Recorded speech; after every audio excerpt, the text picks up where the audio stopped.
Are you gonna be quiet? Well, he trying to get me life. He don't have no evidence, sir. Man, shut up talking to me because you trying to get me life, man. Okay. And he's asking for a $250,000 bond. What's wrong with him, man? You ain't got no evidence. Of course I'm be emotional, man. Okay, the court's gonna change the bond to $500,000. He don't have no evidence. Now it's $500,000. Make it $1 million. It don't matter. I can't post $250,000. Okay, I'll make it $1 million then. I can't post none of it anyway.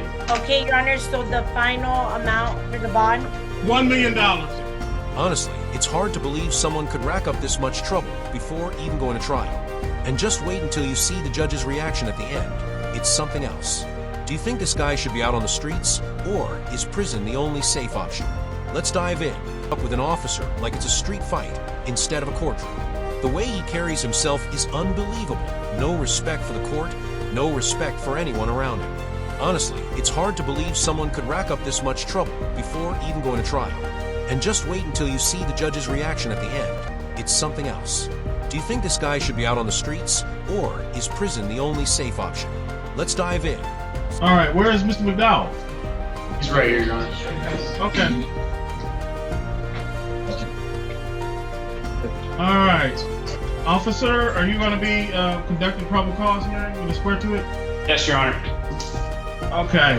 In the matter of People State of Michigan versus Danny Eugene McDowell, charged with count 1, assault with intent to murder, count 2, torture, count 3, criminal sexual conduct, first degree, or felony, count 4, unlawful imprisonment, count 5, criminal sexual conduct, third degree force or coercion, count 6, assault with intent to great bodily harm less than murder or by strangulation, count 7, domestic violence. Officer, state your name for the record. Detective Christopher Wilder, Plymouth Township Police Department. Plymouth Township Police Department responded to 12811 Heritage Drive, Apartment 203 on 7/13 at 3:58 in the afternoon for a welfare check on a victim. Once they arrived, they contacted the defendant who's in custody, Danny McDowell, and the victim, Faith Allen, at the residence. After speaking with both of them for some time, they were separated. Assault was determined that it happened. McDowell was placed under arrest for domestic. He was transported back to the station. I, as the detective on call, was sent out to the scene, conducted field investigation, conducted interviews.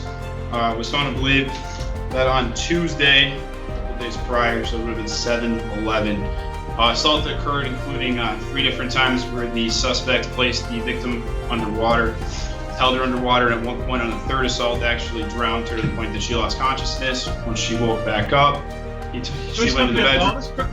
I'm sorry, all this occurred on the same day? This was over 3 days, Your Honor. Over a 3-day period? Yes, Your Honor. Okay, go ahead.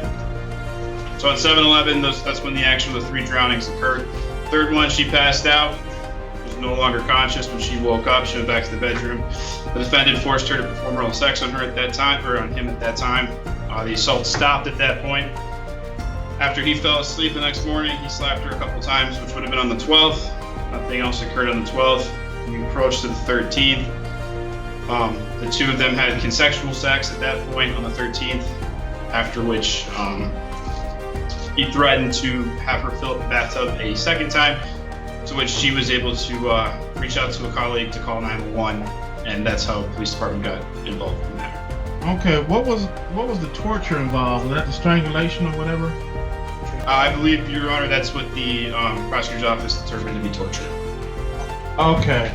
All right. It looks like mental pain or suffering or whatever. All this occurred in the Plymouth, Michigan? Yes, sir. Plymouth Township. Plymouth Township. Okay, stand corrected. Crystal Marie Medina, Your Honor, on behalf of Mr. McDowell, with regard to the arraignment, we would waive formal reading and stand mute, Your Honor. Yes. Okay, Mr. McDowell, state your name for the record. Danny McDowell, Danny Eugene McDowell. Okay, thank you. Mr. McDowell, your attorney having waived the formal reading of the complaint and warrant, the court will enter a not guilty plea in this matter. Argument as to bond, please. Your Honor, at this time, so We did have the opportunity to speak with Mr. McDowell. I do understand that these are very serious allegations, Your Honor. However, I would ask the court to consider that at this time, they are just that, allegations. Mr. McDowell disputes these allegations, Your Honor. He looked forward to coming to court and addressing the allegations that have been made against him. Mr. McDowell indicates that he is able to stay with his mother at his mother's home on Deacon Street in Detroit, Michigan. He indicates that he understands he has to have no contact with the complainant or with her address, Your Honor. He is 36 years old. He is not currently on probation or parole. While we do see that he has a criminal history, a previous felony conviction, it was back in 2006, Your Honor, and that was for an unarmed robbery, Your Honor. He indicates that he drives for Uber. His monthly income varies, but given his variable monthly income and his expenses, he is not able to post a monetary bond at this time, Your Honor. And so I would ask that the court, he also receives food stamps, Judge, so that means he is under the guidelines, and we would ask that the court consider giving him an opportunity to come to court and address these allegations, Judge. He is a lifelong resident of Michigan, if I didn't mention that already. All right, thank you. Officer, do you have any comments or thoughts as to bond? Just in order to do the serious nature of these crimes and the fact that we believe that he's a safety risk to the public, we're asking for a high cash bond, at least $250,000, if not higher. If you do decide to release him, I'd at least ask that he be on a GPS tether, have no contact with the victim, not be allowed to live at the victim's house, not be on any kind of alcohol, drugs, anything like that. So be testing for that kind of thing, and then be in contact with either probation or somebody, so that we can kind of monitor what's going on with him. But again, just due to the seriousness of the crimes and our fear for the victim's safety at this point, if he does get released. You did mention during when we were having him processed that don't worry, none of the victims are going to come here to testify. So again, we're worried about the safety. Come on, man, you don't lie like that, man. Okay. You don't have no evidence, man. You just taking her word for it. Your Honor, he just taking her word for it. He don't have no evidence, Your Honor. And I did not say that. I said they're not gonna come because it's not true. Mr. McDowell, you have the right to remain silent. I would strongly suggest you exercise your right. Just from that outburst alone, it's clear this guy isn't doing himself any favors. Sure, these are still allegations, but when you lose control like that in front of a judge, it creates a very bad impression. Situations like this usually don't come out of nowhere, and it often suggests there's more going on behind the scenes. Now, with the judge discussing a $250,000 bond, he's facing a serious uphill battle. Bond isn't meant to punish, it's meant to ensure someone returns to court. But with multiple felony charges and behavior like this, no judge is going to take chances. Instead of staying calm and possibly arguing for a lower bond, he made things worse for himself in seconds. This is exactly why defense attorneys constantly tell their clients to stay composed. It can directly impact both their freedom and finances. What do you think? Was $250,000 a fair bond, or should it have been higher? Terry is likely to invoke a response from my client, right? Again, Your Honor, that comment, if made, could have been made for several reasons. One can take it as a negative way, or it could be taken as they lied from the beginning, and so they're not going to come to court and lie under oath, Your Honor. Exactly. So I would ask that Mr. McDowell. I'm sorry, sir. I'm sorry, sir. This emotional Oh, moment. Ms. Medina, hold on one second. I'm Mr. sorry, McDowell, sir. I'm just emotional right now, man. it's one thing I'm sorry, to I'm interrupt just me, but emotional you're interrupting. Are you going to be I'm sorry. Go quiet? ahead. Mr. McDowell, Yes, sir. you not only interrupted the court, you interrupted your attorney. And he said she's trying to help you. I know, sir. It's just, I'm sorry. Okay. Now, I want you to step aside and be quiet for the remainder of this hearing, okay? Yes, sir. Thank you. Thank you, Your Honor. And so I do think, again, if that comment was made, it could have been made for various reasons, Your Honor. And so I would ask that the court consider that these are verbal allegations that are being made at this time, and that my client has lifelong ties here, and that his previous conviction was back in 2006, Your Honor, and that somehow after 3 days there was access to there's a lot to be flushed through here in the facts, Your Honor, okay? And so I would ask that my client be given the opportunity to come to court and do just that. He understands he's having no contact with the complainant, and I would ask that the court consider all of that, Your Honor. All right, thank you, Ms. Medina. The court, having heard representations of the attorney and the officer on this matter, what is very, very troubling and is indicative that Mr. McDowell cannot control his emotions and impulsive were just demonstrated. And he admitted he's very, very emotional. He responded disrespectfully not only to me, to the court, but to his attorney, and who's acting in his best interest.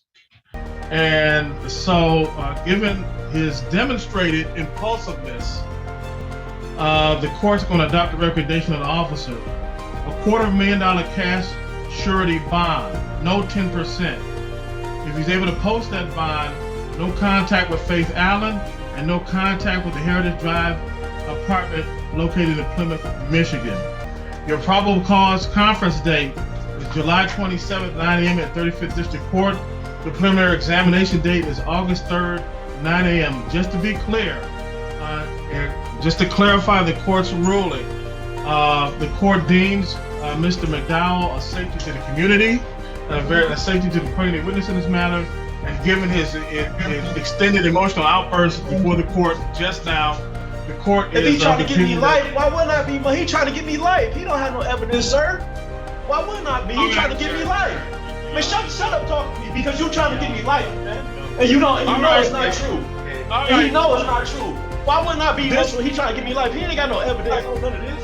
And he just asked for a $250,000 bond. What's wrong with him, man? He don't even got no evidence. Look at you, man. You ain't got no evidence. Of course I'm be emotional, man. Sorry, Your Honor. He's got me a $250,000 bond with no evidence. Yeah, I'm emotional. Okay, the court's going to change the bond to $500,000. Wow, sir, you can change to $500,000. He's still lying. He don't have no evidence. Now it's $500,000. Make it $1 million. It don't matter. I can't post $250,000. Okay, I'll make it $1 million then. I can't post none of it anyway. Okay, sir, step aside. This concludes the hearing. Okay, Your Honor, so the final amount for the bond? $1 million. And is that Cash surety.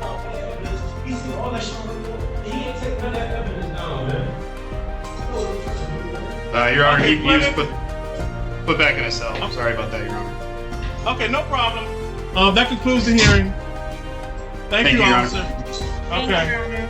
This is exactly the situation I was talking about. Even if these are just allegations, a prior felony combined with behavior like that in court makes it very difficult for the judge to view him favorably. Add in the outburst, and it almost guarantees a high bond. At that point, it's not just about the charges, you're also dealing with the impression you've made. And in court, perception can matter just as much as the facts. $1 million bond might sound extreme, but when someone shows they can't control themselves in a courtroom, it raises serious concerns about how they'll behave outside. Especially considering the nature of the allegations involving his girlfriend, the court has to think about safety as well. Situations like this make it hard for the judge to take risks. What do you think? Was the bond justified, or did the judge go too far? Thanks for watching.